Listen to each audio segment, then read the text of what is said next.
Hello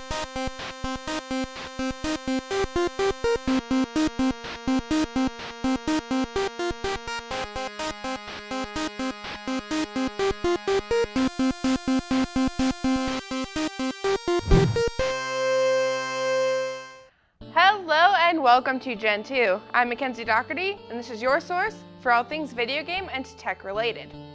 Let's start things off with this week's up-and-coming releases. You can look forward to seeing these titles and many more released throughout the month on your favorite platforms. This week's releases are Destiny 2 for the PC, October 24th.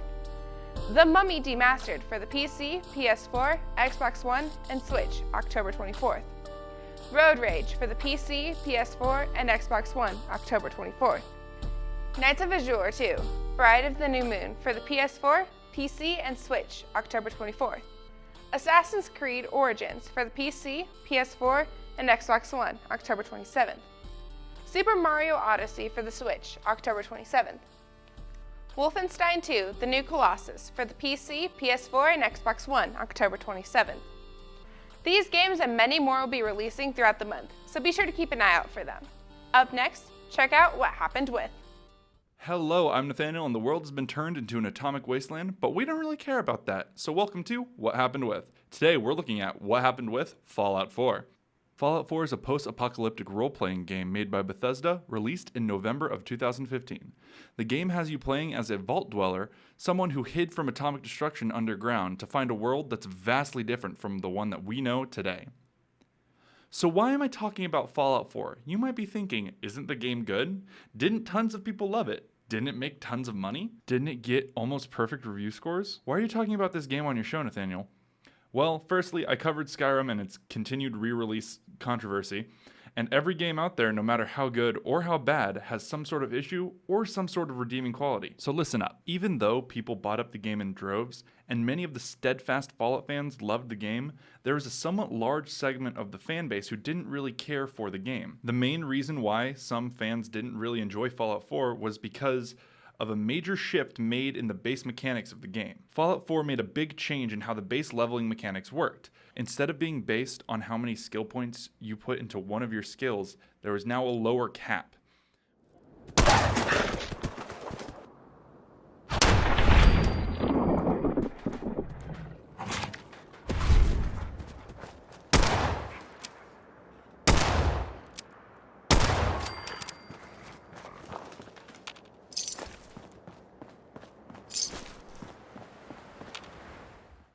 For example, if you invested points in the intelligence skill, then chose the medicine perk and continued to invest points in the perk, if you made a medicine check in the game, you would be able to succeed every time you made that check, if you have enough points in the skill. In Fallout 4, just because you invested skill points in a skill doesn't mean you will always get benefits from that skill. For an example, even if you have your charisma score maxed out and you try to do a difficult persuasion dialogue option, there's still a chance you might fail.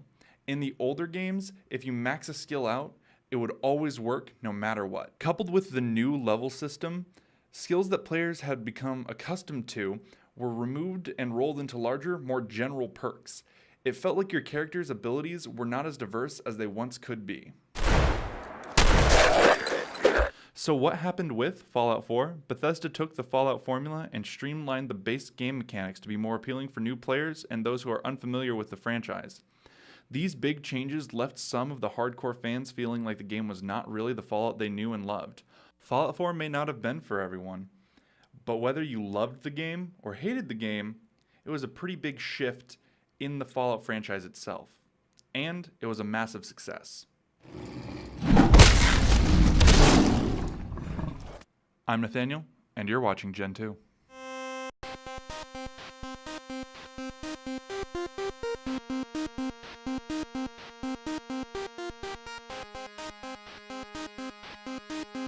First, here's Insight on Esports.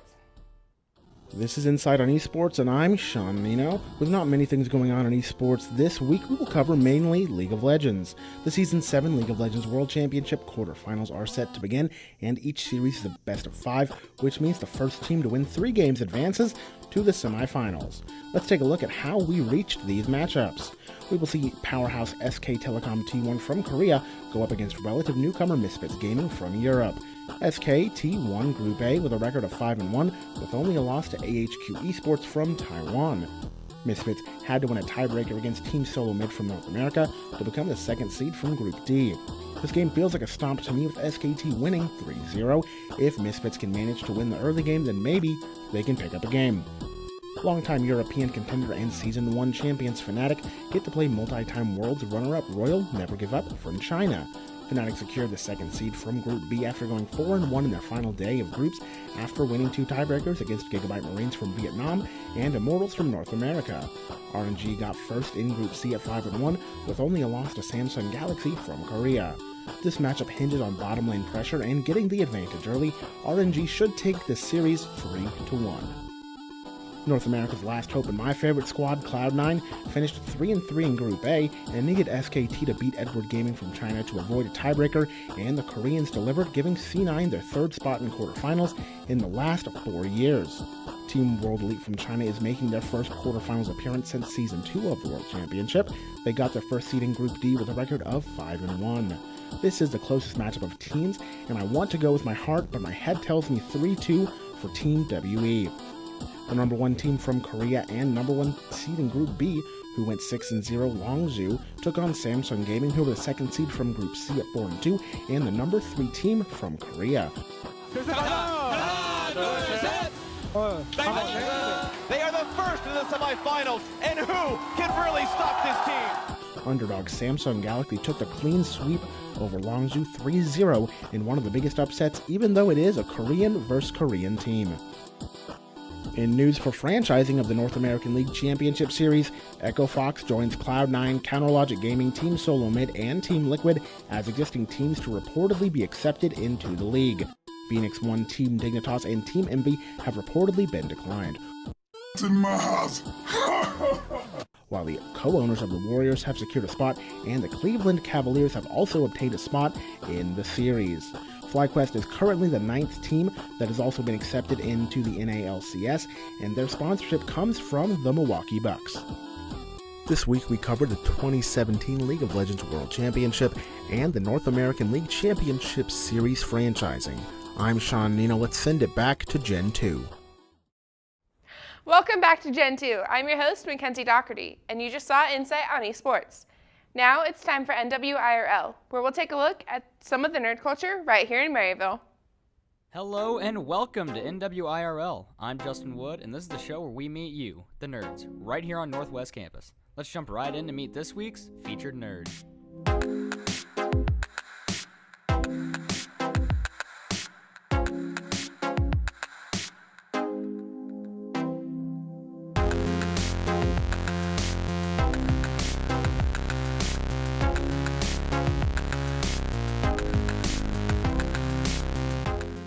I'm Brian Cheney, and I'm the president of the Cards Against Humanity Society.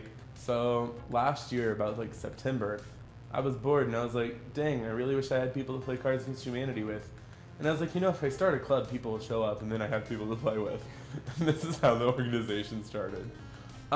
So in our constitution, there's like a process laid out if you want to look at our constitution on Bearcat Link about how to remove a card from play if somebody's like extremely offended by the content.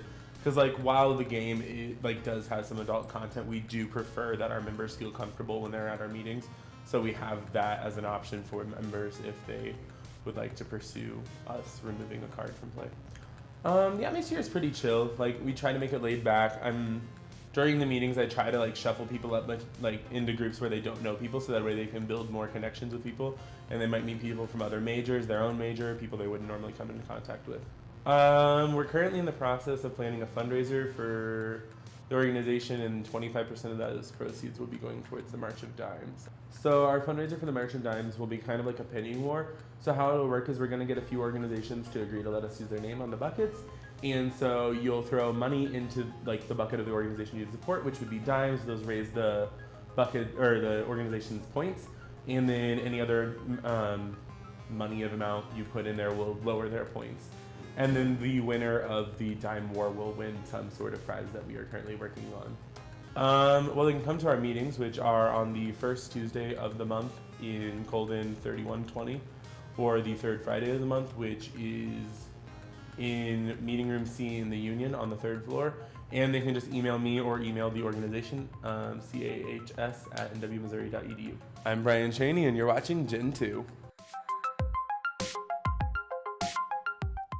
Thanks, guys. If you, your event, or your organization want to be featured on NWIRL, you can message us on Facebook or email respawn_KNWT8@gmail.com with the subject line NWIRL. Back in February's Mobile World Congress, Sony demoed their Xperia Touch Projector, a home projector that could turn any surface into a touchscreen. Now they're releasing it to the public. Starting at $1,699.99, this Android-powered device will be able to do everything a Nougat-enabled tablet can do, on a scale as large as 80 inches, provided you're shining it on a flat surface. Screen images will be displayed in a 1336 by 768 resolution, and the display projects at 60 frames per second. The Xperia Touch will be able to last about an hour on its own battery, but can be plugged in via USB-C and contains a 13-megapixel camera and built-in microphone. So far, Amazon is the only place you can purchase it, and they're temporarily out of stock. Now, we'll head over to Talk Nerdy to Me, our love letter to games you may not have heard of. Hello and welcome to Talk Nerdy to Me. I'm your host, Nathaniel Cochran, and with me I have... Bat Carmen. Okay, Bat, so I've heard that you like Animal Crossing. Can you tell me a little bit about what Animal Crossing is? Okay, so Animal Crossing is, well, essentially a capitalism simulator. What you do is you move into a new town, and in the newest one, which is what I'll probably stick with, is called Animal Crossing New Leaf. In the newest one, you move into the town, and the people in the town immediately assume that you are their new mayor and won't take no for an answer. So you move in, and then you don't have anywhere to live, and you immediately go into debt because the proprietor of the town, Tom Nook, who is horrible, will offer you a place to live for a loan, and you then have to pay back that loan, and you continue that cycle over and over again for the whole game as you expand your house and try to get a mansion. All right, so how do you make money in the game? What are some of the ways you can make money? I wish you could make money in real life like you can in Animal Crossing. You go around, you can sell basically anything you find on the ground, seashells, fruit, bugs, you can catch fish and sell any of those things. The problem with that is that a lot of them you don't want to sell the first time you find or catch them, because you should donate them to your museum, because if you finish your museum, you get a whole nother level of accomplishment. All right, so it's a lot of like completionist level, like you just go through and you want to make sure you're doing everything, finishing everything. Right, and there's no way to win. You don't finish, there's always something else to do. Could you say that like after you pay off Mr. Nook, you kind of accomplished the main goal of the game? I would say that's like the main goal, but there's also plenty of other things. Like you want to get, like in New Leaf, you want to get all of your shops that you can get. So like people will come into town and they run like temporary booths, and you can, as you like get to know them and work with them and give them lots of money, they will open up a permanent store in your town, and you want to get all of those stores. There's also an island that you can unlock, where you buy things and get like rare fish and bugs. All right, and so what's your favorite part of the game? Is it the character, or what do you love so much about? My absolute favorite part of Animal Crossing is decorating your house, which is actually a very like minute part of the game, aside from a spin-off game called Happy Home Designer, but that's another game. You can collect furniture, buy furniture, trade all kinds of stuff, wallpaper, flooring, everything, and design your whole house as you expand it and decide how you want it. All right, well, that's all the time we have for today. Thank you for watching Talk Nerdy to Me. Keep watching Gentoo. Thank you for watching Gentoo. I'm Mackenzie Doherty. Stay tuned for Project Delta, where bad games go to die and good games get played badly. Gentoo and Delta air each week, Monday through Thursday at 8 p.m., and you can watch our content online at facebook.com/Gentoo8 and on KNWT's YouTube page. And welcome to Project Delta. I'm your host, Nate Quick, and in with me we have Dalton Spees. Dalton, what are we playing this week? Today we are playing Speedrunners. It's a fantastic party game, kind of on par with Smash Bros. And whatnot. If you want to get a couple friends together and have a great time, it's fantastic for that. How did you originally find out about this game? What turned you onto this game? Well, it was like, just looking for a great time, and I've seen a lot of people stream it on YouTube, and just like a great time for people to get together and have some fun. And I thought, well, I like having fun, so maybe I'll try it out. I like having fun, so I'll try it out. I found this is basically the same way for me. I found like streamers on YouTube and then subsequently like stuff on Twitch and stuff like that. People just played this game, and it was one of the, it just became kind of this cult classic almost. Objective of the game, really simple. Yeah. Run Yep. until you are the only runner left. Of course. And it's almost like a word of mouth thing, because this game came out in 2013 or something, Yep. or so, and it wasn't something I had started hearing about until last year, even 2015. So it's something that definitely got a late start, but is still a great game. Oh, definitely. What are some of your favorite parts about the game? One of my favorite thing about this game is the main big bad. His name is the Hawk, I believe, and by Hawk they mean Chicken Man. He's just dressed up in a giant chicken costume. So he's the last big bad you get to fight, and he's a pretty tough competitor. But I will admit, I struggled with the Hawk. I didn't feel like I should be struggling with a man of slightly more obese proportions running around in a chicken suit. Well, yeah, I felt like I, as the speediest man on the planet, should be able to easily outrun this person. it's just like, imagine the guy off of Toy Story. He does. He looks just like the Chicken Man off of Toy Story. Blake, go ahead and insert a clip of Chicken Man. Currently, who are you playing as? I'm playing as a cosmonaut comrade who, of course, we are seizing the means of this run. So currently not doing too hot, but currently being bested by whom? I can get you to say who. Pink Unicorn Man, of course. The Eunuch, who I'm playing as.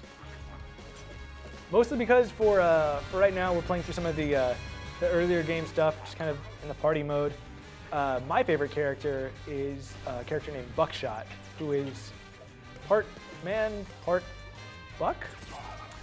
Just don't know how else to put it. I don't know why I love him so much. It's just my favorite character. Reminds me a lot of Cody Cooper from Bearcat Outdoors. Much taller though. Sorry, Cody. Oh, there you go. I mean, I would have preferred you share some wins with the rest of the people in the country. The Delta is still young. We could still have time. There it is. Oh, the bomb. That's a very useless power-up, but I'm glad we finally unlocked it. In your opinion? In my opinion, yes. So much like other games like Mario Kart and stuff, there are the power-ups that we pick up as we go along. Rockets, golden hooks, other things. What is if you are not a fan of the bomb, what is your favorite of the power-ups? I kind of have a love-hate relationship with the golden hook because usually it's a 50-50. It either wins you the game or loses it for you because somebody else hits you with it. It's true. Would you count yourself as proficient with the golden hook? I'm decent with it. The chuckle makes me suspicious. I'm say better that. than most at dodging it. That is true. Playing a little bit before we started getting, back into the rhythm of the game, I was complaining as to how I could never dodge the golden hook, and he's like, "Oh yeah, like this," and just slides right under it. My personal favorite is probably the force field, just because I love starting out. You win a point, somebody wins a point, and the first thing you do right off the line, use the force field, and you're already a mile away. It's not exactly the most sportsman of me, but there's the golden hook. The most slept on power-up for sure is the boxes, because whether you want to admit it or not, you're going to be hitting boxes. Oh, definitely. Especially once the screen starts getting smaller like this, once you get to the last man, and you can't even see those boxes coming at you because you're running so fast. That's true. After a certain time, the screen starts to shrink. As you can see here, the red is not poor editing. It is indeed the gameplay itself. Shrinking, causing my imminent demise, where every mistake now means more and more time is lost, and I can pull away and I can win again. It's one more for the Eunuch. So other than unlocking things like stages and more to play, unlocking power-ups. You can also unlock other skins for characters, right? Yes, you can. What are some of your favorite alternative skins to, I guess, what the normal is? I assume they're all coming off of the Hawk. Well, actually, most of the skins are basically just recolors, but one I do quite enjoy is there's a shark. That's one of the main big bads. Yep. And he's a great time to play because every time he jumps, it's like he's jumping into water. Dives, free willies. It's great. Yeah, Tiny Build really took their time and just put in little polishes all over this game that make it so much fun to play and find new stuff in. And another thing they put in, since it's been out for so long, they've had people in the community make levels for the game. Oh, and goodness. after you have so many things unlocked, you can start unlocking community levels. You've ever looked at any of the Super Mario Maker community levels? You know how crazy stuff gets when you hand stuff to a community. That is the same, I can assure you, for speedrunners. People get just some crazy ideas for tight corridors and places that you thought you would never be able to get out of, but somehow they assure you can definitely beat this. It's the easiest course I've ever made. Now the community aspects are also really cool too. We were talking about how we found these, found the game through YouTube and Twitch and stuff like that. The only DLCs they've really released for the game in the 5 years it's been out now have been, there's your one, I give you one, is the DLC characters for guys like PewDiePie and Markiplier, who are now characters in the game because they helped make it so popular. Yeah, I think what game creators are really doing now, which is great, is they're pandering to the fans a lot more. Something great I've seen just recently is for Payday, a game that's been out for so long but is still super huge. They're making skins for the guys from H3 Productions, which is very cool. They have their own voice lines and everything. Awesome. Well, I think we're going to keep playing some speedrunners, but if you would like to join us for more Delta, more Gentoo, you can find us on YouTube and Facebook. Dalton, thank you so much for joining us, playing some speedrunners. Time. So much fun. We'll see you guys next week.